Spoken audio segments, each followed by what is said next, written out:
Congressman Doug Collins of Georgia. He was the ranking member, but now since he's running for the United States Senate, but he is joining us this morning, and we're thrilled to have him here. And Congressman, I want to tell you, the government is asking postal workers to go to work, and they're managing to do it.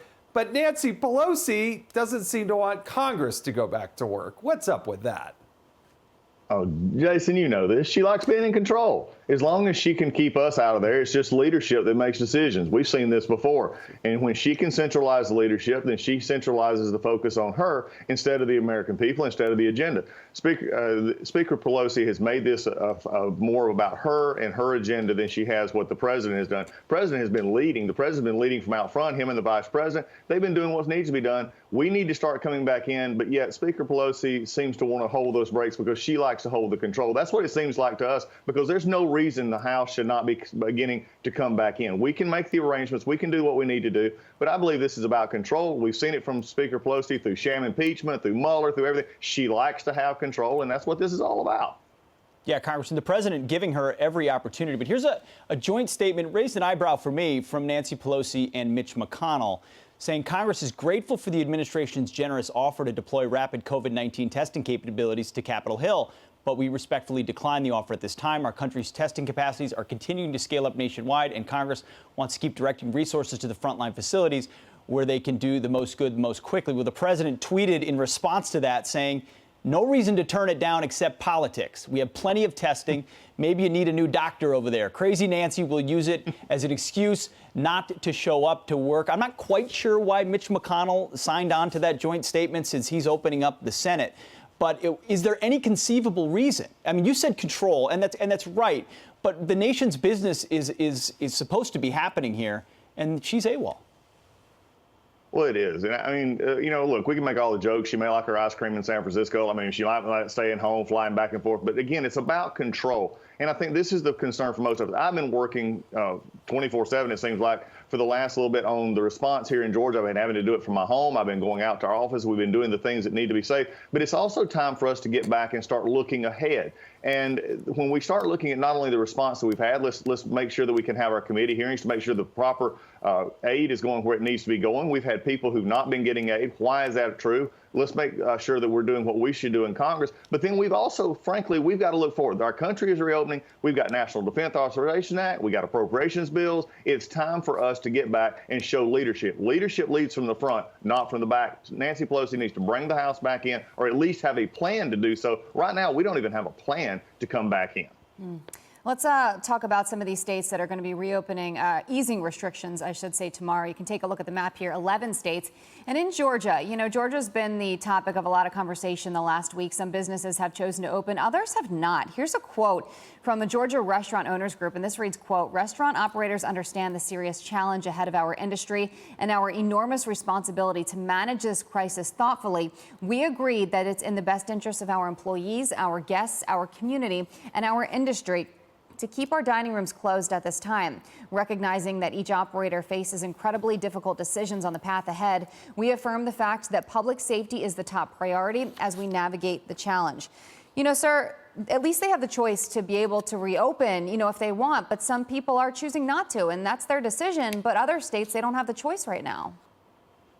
That's right. It's time. I mean, the president has made it very clear. It's time to move our country toward reopening, and he's put out the guidelines that are there. We don't need to get ahead of the guidelines. We need to follow what the task force has said. But as we do so, like here in Georgia, things are beginning to open back up. Those that want to open back have that ability to open back up. We've got to understand that this virus did not affect every state the same way, and not even inside the state the same way. And there's got to be flexibility for those places that were not hit as heavy that they can open back up, to not just blanketly do something. It's like punishing the whole class when only one person was doing something wrong. We can't just make blanket assessments. That's why local involvement is important. And that's why we're seeing businesses be able to make that choice. It's time we start looking at the health benefits, but also the economic crisis that we're in as well, and make sure we move forward so that people have choices and they can make those choices. It's always been much better than government having to make those choices for them.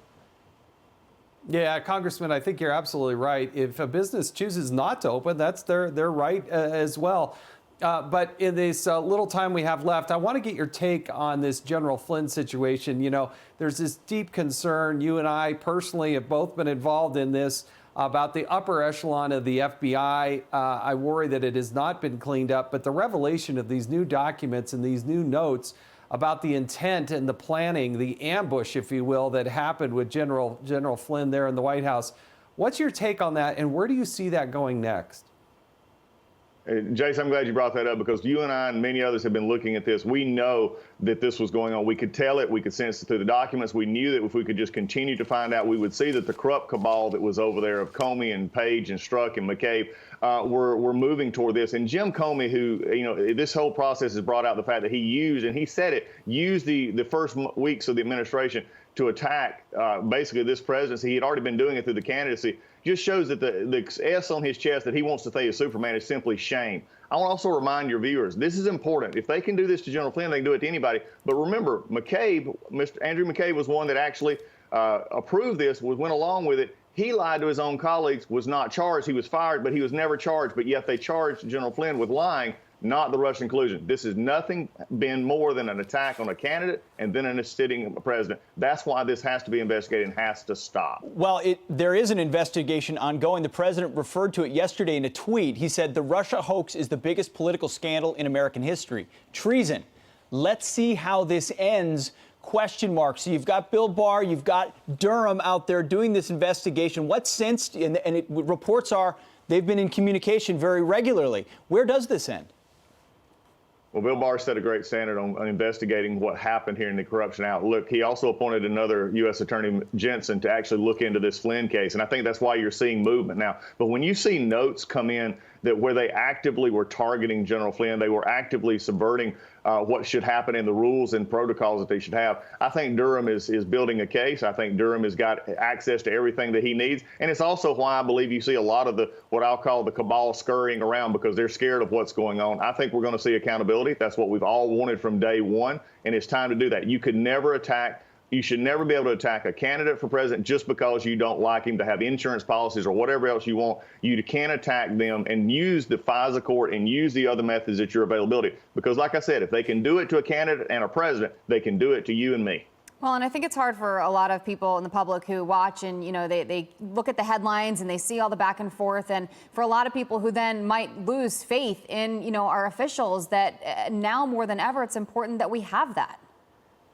Oh, very much so. Look, it's serving a public trust, and it's being out there and making sure that we're accountable to people. And you can't be in a position at the Department of Justice. The Obama Department of Justice had become a political haven at the top, especially. We saw that interacted with the Clinton email situation, then we saw it with the Russia investigation, and then we saw it just manifold itself into what we knew as Mueller, and then into the impeachment. So this has just been something that's going on, and people don't need to forget it, because the tendency in Washington is bureaucrats want you to forget it, and this corrupt cabal would love for you to forget it. They very much want you to forget it. Real quick, Representative, we only have a moment left. You're running for the U.S. Senate there in Georgia. Give us a quick update on that race. So far, it's been great. The people have responded well. They know me. They've watched me. They know that I'll fight for this president. They know that I'll fight for this country, and that conservative values are what matters to Georgia. It's been great. We're leading in the polls by a large margin, but we're not going to stop. We're looking forward to being in the Senate next year and carrying this fight, continuing with presidents 4 more years. Absolutely. Representative, thank you so much for your time this morning. We really appreciate it. Thank you. Great to be with y'all. Take care. Great to have you.